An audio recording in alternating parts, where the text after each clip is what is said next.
सुवर्ण कोकणच्या आजच्या भागात आपण माहिती घेणार आहोत देवगड निपाणी या रस्त्यावर असणाऱ्या प्रसिद्ध आणि जागृत देवस्थान श्री देव कापीचा चाळा यांच्याबद्दल। तर या देवस्थानाची आपण संपूर्ण माहिती श्री परब गुरुजी यांच्याकडून घेणार आहोत। सोबतच इथे येणाऱ्या भाविकांच्या प्रतिक्रिया देखील आपण या व्हिडिओमध्ये पाहणार आहोत आणि त्याचसोबत येथील प्रसिद्ध असणारं गाराणं कोकणातील मालवणी पद्धतीचं गाराणं देखील आपण या व्हिडिओमध्ये पाहणार आहोत। तर मित्रांनो, हा व्हिडिओ संपूर्ण पहा आणि सुवर्ण कोकण यूट्यूब चॅनल सबस्क्राईब करा। संभाजी भोसले, तुम्ही कुठले? कोल्हापूरचे, राधानगरी। आम्हाला रस्त्याला काही प्रॉब्लेम येत नाही। ओके, म्हणजे तुम्हाला पुढच्या प्रवासात काय प्रॉब्लेम्स वगैरे येत नाही अशी तुमची श्रद्धा आहे।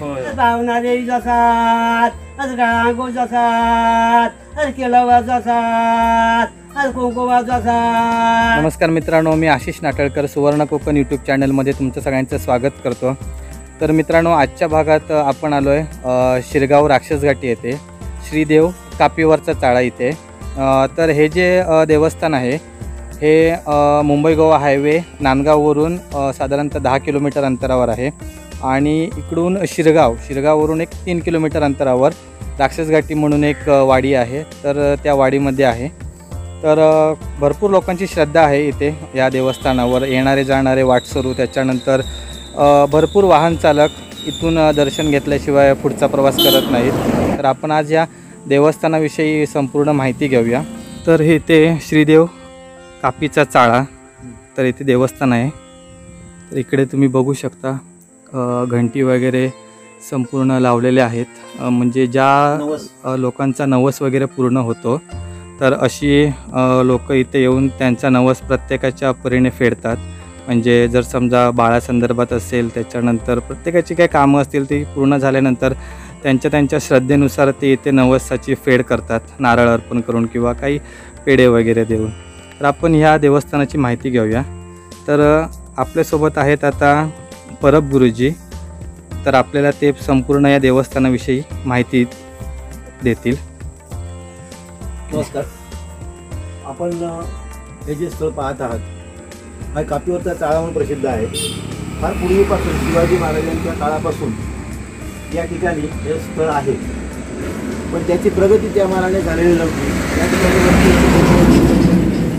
गावठण म्हणून एक गाव अस्तित्वात असावा शिवकालीन महाराष्ट्राच्या वेळी, पण गाव पळवणी ज्यावेळी झाली किंवा ज्यावेळी परकीयांचं आक्रमण झालं त्यावेळी गाव पळवणी होत असे आणि त्यातून गावातील लोक आपलं कुटुंब सोडून तिथून पळाले असतील आणि त्यामुळं त्यांचं जर एखादं हे देवाचं ठिकाण असेल तर पूर्वीपासूनचं हे देवाचं ठिकाण म्हणून त्या ठिकाणी आहे। आपण या ठिकाणी पाहतो आहोत हा जो चौथरा बांधलेला आहे, हा चबुतरा या ठिकाणच्या लोकांनी बांधलेला आहे।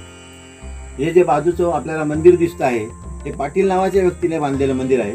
त्याने या ठिकाणी नवस केलेला होता, त्याच्या नवसाची परिपूर्णता म्हणून त्याने हे वरचं बांधकाम केलेलं आहे आणि हे फक्त 4 खांब आणि वरचं बांधकाम होतं आणि म्हणून या ठिकाणी आम्ही वाडीतील लोकांनी सहकार्याने या ठिकाणी चबुतरा बांधला। या ठिकाणी आपल्याला नारळ फोडण्यासाठी एक दगड ठेवलेला लक्षात येईल। तर बाजूला या ठिकाणी देवाचं स्थान म्हणून या ठिकाणी काही मूर्ती वगैरे ज्यांना वाटले त्यांनी त्या ठिकाणी मूर्ती वगैरे आणून ठेवल्या आहेत। या ठिकाणी समोर शंकराची ही लावली आहे। हे जे काम आता आपल्याला दिसतं आहे हे श्रीयुत आचरेकर तळेबाजार यांनी त्याचा जीर्णोद्धार केलेला आहे। आपण बघाल या ठिकाणी आजूबाजूला आपल्याला घंटा, पाळणी, त्याचप्रमाणे ज्यांचे कानाचे हात काय दुखत असतील त्याच्यासाठी नवस केलेले असतील, कोणाचे पाय दुखत असतील तर त्यांच्यासाठी नवस केलेले असतील, कोणाच्या घराच्या परिपूर्णतेसाठी त्यांनी नवस केलेले असतील, या ठिकाणी आपल्याला दिसतील। ही पाळण्यांचा ढीग या ठिकाणी आपल्याला टाकलेला दिसेल।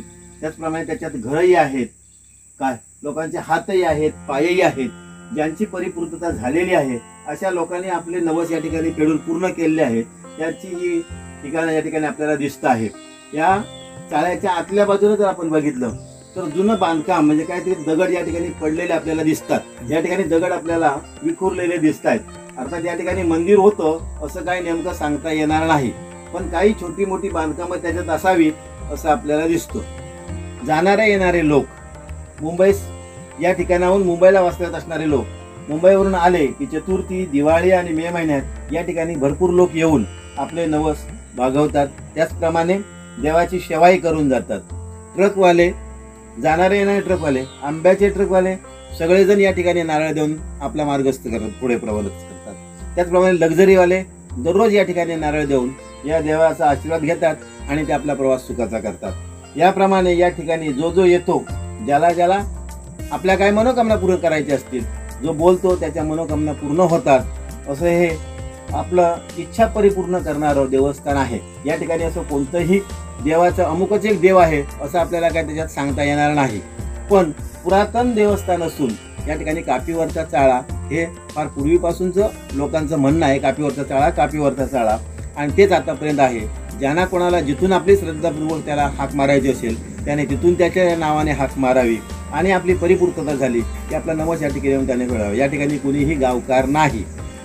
ओके. काय म्हणजे संपूर्ण वाडीतलंच वगैरे ते सर्व माणसं इथून सेवा करतात. इथे कुणी असं गावकार असं मंडळी नाही की 12-5चं हे नाही. 12-5चं स्थळ आहे. या ठिकाणी ज्यावेळी देव गावाच्या भेटीसाठी येतो त्यावेळी या ठिकाणी देव लांबूनच त्याचा ज्यावेळी तरंग येतात गाव भेटीसाठी त्यावेळी लांबूनच त्याच्यावर ते आपला पदर पसरतात. ओके. हे प्रसिद्ध देवस्थान आहे. प्रसिद्ध देवस्थान आहे. गावाचं स्थळ आहे. 12-5चं स्थळ आहे. ओके. पण या ठिकाणी जे सगळं चालतं ते या ठिकाणी आता असा कुणी नाही. तर आता आपल्यासोबत आहेत अशोक परब जे इथे गारण घालण्यासाठी भरपूर प्रसिद्ध आहेत. तर जास्त करून व्यक्ती त्यांच्या गारण्यासाठी देखील इथे वाट बघतात. तर आपण आता त्यांचं गाणं ऐकूया.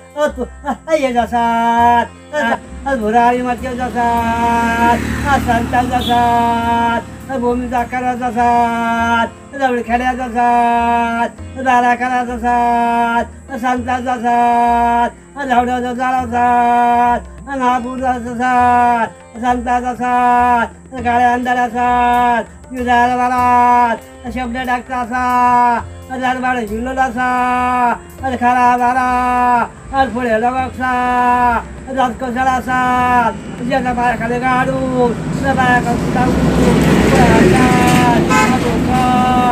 खाती पटव खरा दारा पुढे लगसा नाव कमावतात तो नाव करतो कसात तो नाव पुढे लागतात तो नाव पुढे लाग पुढा चार बोकर काठी पटव खरा बारा लागण्याचा पायाखाली सांभाळ करे ना.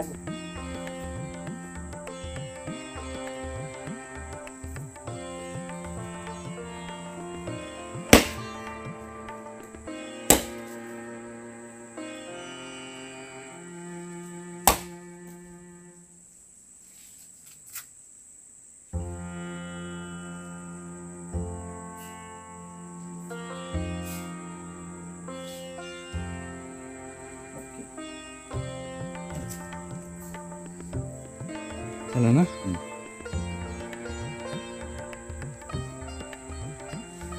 तर आम्ही आता इकडे गारणं वगैरे घालून पूर्ण झाले.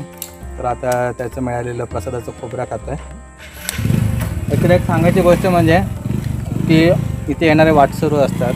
इथे महत्त्वाचं कोण असं देवस्थान प्रमुख वगैरे नाही आहे. त्यामुळे इथे जी लोक नवस वगैरे अर्पण करतात तर हा नवस इथून कोणीच लोक घेऊन जात नाही. म्हणजे वाटसरू वगैरे असं तेच घेऊन जातात.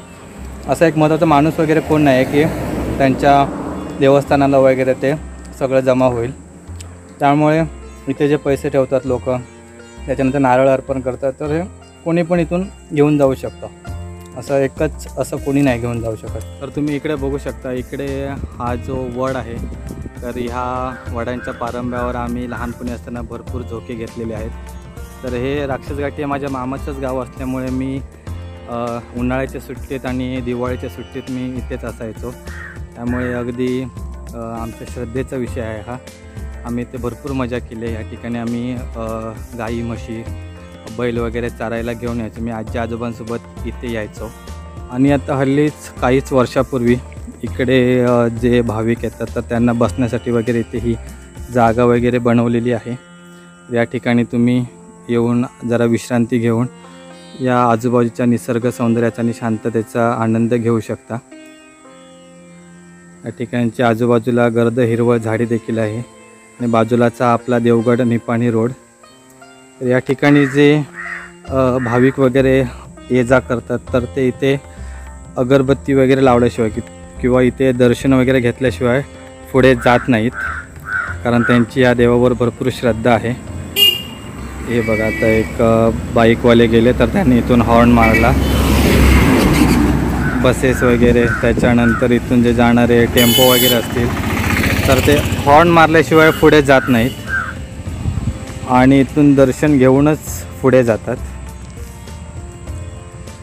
इथली स्वच्छता देखील वाखाणण्याजोगी आहे, कारण इथे सर्व वाटसरू वगैरे किंवा हे वाडीतले जे लोक आहेत तर तेच इथली स्वच्छता वगैरे सगळं करतात. ते मग आजूबाजूला तुम्हाला असं साफसफाई वगैरे व्यवस्थित आहे केलेली या ठिकाणी. तर आता इकडे एक गाडी थांबलेली आहे, तर आता ते इथेच दर्शन घेण्यासाठी म्हणून थांबले आहेत.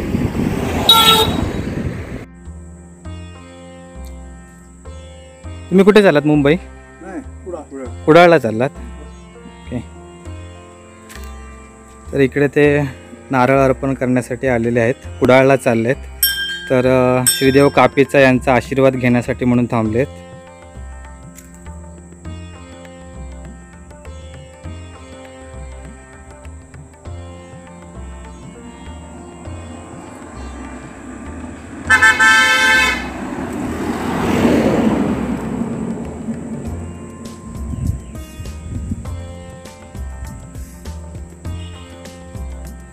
जामदार. ओके. नाव कसं? जामदार. तुम्ही कुठले? वेतोरा. वेंगुर्ला. तर वेंगुर्ला वेतोऱ्यावरून आलेत जामदार म्हणून. तर आता ते कुडाळला चालले, तिकडे कामासाठी गेलेले. तर बघू शकता तुम्ही, सिंधुदुर्ग जिल्हा पूर्ण किंवा जिल्ह्याच्या बाहेरून देखील इथे भाविक येतात आणि दर्शन घेतात. तर आता यांच्या गाडी पाठोपाठच एक ट्रक देखील थांबलेला आहे, तर ते देखील इथून आशीर्वाद घेऊन त्यांच्या पुढच्या मार्गाला मार्गस्थ होतील.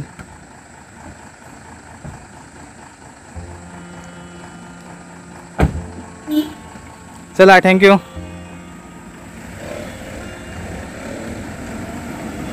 तर आता ही गाडी मार्गस्थ झालेली आहे कापीच्या देवाचा आशीर्वाद घेऊन. तर यांच्या मागोमाग इकडून एक ट्रक चालक देखील आहेत जे इकडे थांबले आहेत. तर आता हे इकडे वाहक आलेले आहेत, ते आता इथून नारळ वगैरे अगरबत्ती लावतील आणि त्याच्यानंतर पुढील त्यांच्या मार्गाला मार्गस्थ होतील.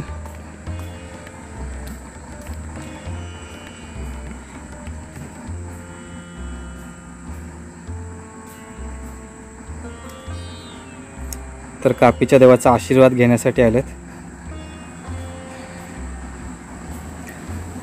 काका, तुमचं नाव कसं? भोसले. संभाजी भोसले. तुम्ही कुठले? कोल्हापूरचे, राधानगरी. तर तुम्ही इथे नेहमी दर्शन वगैरे घेता का? ओके. म्हणजे दर्शन असं घेण्याचं असं प्रॉपर कारण आहे किंवा तुम्हाला असं काय कोणी? ओके. म्हणजे तुम्हाला पुढच्या प्रवासात काय प्रॉब्लेम्स वगैरे आहेत ना, अशी तुमची श्रद्धा आहे. ओके, धन्यवाद. याचा तुम्हाला कधी अनुभव वगैरे आला आहे का?